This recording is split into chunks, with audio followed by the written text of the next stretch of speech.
Olá, e bem-vindos a mais uma aula de inglês com a Bíblia. Meu nome é Nicholas, e estou muito feliz por ter você aqui comigo. Aprender um novo idioma pode ser um desafio, mas também pode ser uma jornada incrivelmente recompensadora. Uma das maneiras mais eficazes e agradáveis de aprender é através de histórias. As histórias nos cativam, nos ajudam a lembrar de vocabulário e nos mostram como a gramática funciona em um contexto real. Hoje, vamos mergulhar em uma das parábolas mais famosas e comoventes da Bíblia, contada por Jesus. É a história do filho pródigo. Esta história não é apenas sobre família e perdão, mas também está repleta de vocabulário útil e frases que você pode usar no seu dia a dia. Nosso plano para hoje é o seguinte. Primeiro, vamos ouvir a história completa, narrada em um inglês claro e pausado. Tente entender o máximo que puder na primeira vez. Depois, vamos analisar a história parte por parte, explicando palavras e expressões importantes. Haverá também momentos para você praticar sua pronúncia.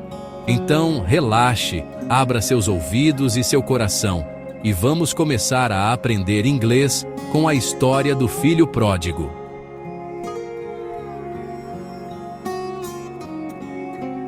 There was a man who had 2 sons. He was a wealthy landowner, respected in his community, and he loved both of his sons dearly. The older son was responsible and hardworking, always by his father's side. The younger son, however, was restless, filled with a desire to see the world beyond their home. One day, the younger son came to his father with a shocking request. He said, "Father, give me my share of the property." Vamos fazer uma pausa aqui. A frase "my share of the property" é muito importante. Share significa parte ou porção. Property se refere aos bens, às posses, como terras, casas ou dinheiro. Então, o filho mais novo está pedindo a sua parte da herança, o que lhe pertenceria por direito. Mas ele está pedindo antes da morte do pai, o que era um pedido muito incomum e desrespeitoso naquela cultura. Essencialmente, ele estava dizendo que desejava que seu pai já estivesse morto. Vamos praticar a pronúncia. Repita comigo. My share of the property. Muito bem. This request must have broken the father's heart, but with great sadness, he agreed. So the father divided his property between his 2 sons, giving the younger son his inheritance in advance. Not long after that, the younger son converted all his assets into cash. He packed his bags, his pockets full of money, and with a quick goodbye, he set off on a journey to a distant country, a place he imagined was full of excitement and freedom. There, he wasted his money on wild living. Outra expressão interessante. Wild living. Wild significa selvagem, e living significa viver. Juntas, wild living descreve um estilo de vida imprudente, irresponsável, gastando dinheiro com festas extravagantes, luxos desnecessários e companhias duvidosas. É uma vida sem limites e sem pensar no futuro. Tente dizer comigo, wild living. Perfeito. He spent his days and nights in endless parties, surrounded by people who were only interested in his wealth. He never thought about tomorrow, believing his fortune would last forever. But his fortune did not last forever. After he had spent everything, not a single coin was left. To make matters worse, a severe famine struck that whole country. A famine is a time when there is a great scarcity of food, causing widespread hunger. Suddenly, the young man who once had everything, now had nothing. His so-called friends disappeared as quickly as his money had. He was completely alone and desperate. He was in need. In his desperation, he went to work for a citizen of that country. The only job available was the most humiliating one imaginable for a Jewish man. He was sent to the fields to feed the pigs. For his culture, pigs were considered unclean animals, and this job represented the lowest point he could possibly reach. The hunger was a constant, gnawing pain. He was so hungry that he longed to eat the pods, the simple, coarse food the pigs were eating, but no one gave him anything. He had gone from feasting at lavish parties to envying the food of swine. É neste momento de desespero que a história vira.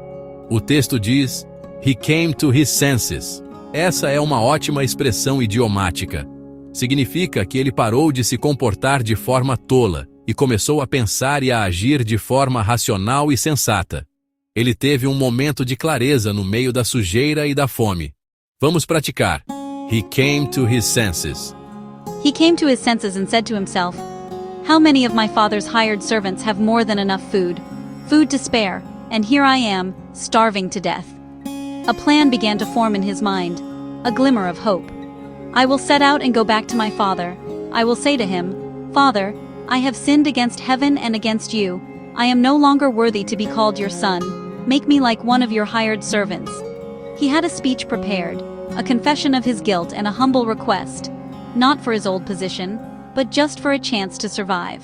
With this newfound resolve, he left the pigs and the foreign land behind. So he got up and began the long, arduous journey back to his father. Every step was filled with a mixture of shame, fear, and a tiny spark of hope. Meanwhile, back at home, the father had never stopped waiting. Every day, he would look out at the road, hoping to see a familiar figure. And one day, he did. But while his son was still a long way off, just a silhouette on the horizon, the father recognized him.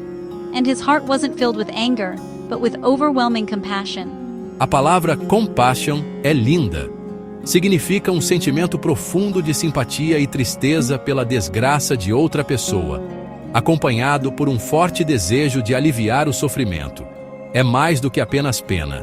É amor em ação. O pai não vê o pecado do filho, ele vê o sofrimento do filho. Repita comigo. Compassion. Forgetting his age and dignity, the father did something extraordinary. He ran to his son. In that culture, an elder running was unheard of, but his love was greater than any social custom. He threw his arms around his dirty, emaciated son and kissed him, a sign of complete acceptance and forgiveness. The son began to recite the speech he had rehearsed so many times. "Father," he choked out, "I have sinned against heaven and against you. I am no longer worthy to be called your son." But the father didn't even let him finish. He cut him off, turning to his servants and shouting with joy, "Quick, bring the best robe and put it on him, to cover his rags and restore his honor.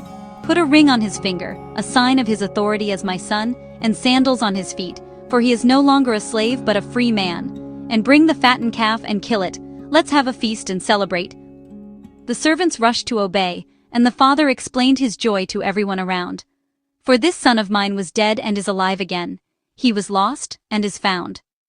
He wasn't literally dead, but he was dead to the family, lost in a life that was leading to destruction. Now, he had returned. He was home. And so they began to celebrate. Que história incrível, não é?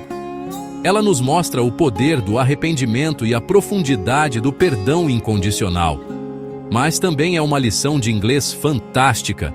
Vamos revisar rapidamente o vocabulário que aprendemos hoje. Nós vimos share of the property, que é a sua parte dos bens. Aprendemos a expressão wild living, que descreve um estilo de vida imprudente. Vimos a palavra famine, uma grande falta de comida.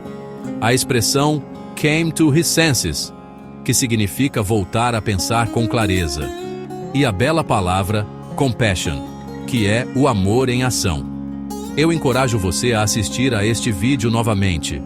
Tente repetir as frases do narrador em voz alta para praticar sua pronúncia e fluidez. A repetição é a chave para a memorização. Qual parte da história mais tocou você? Deixe um comentário abaixo, em inglês se puder, compartilhando seus pensamentos. Adoraria ler o que você achou. Se você gostou desta aula e a achou útil, por favor, deixe um like e se inscreva no canal para não perder nossos próximos vídeos. Ative o sininho para ser notificado. Muito obrigado por se juntar a mim hoje.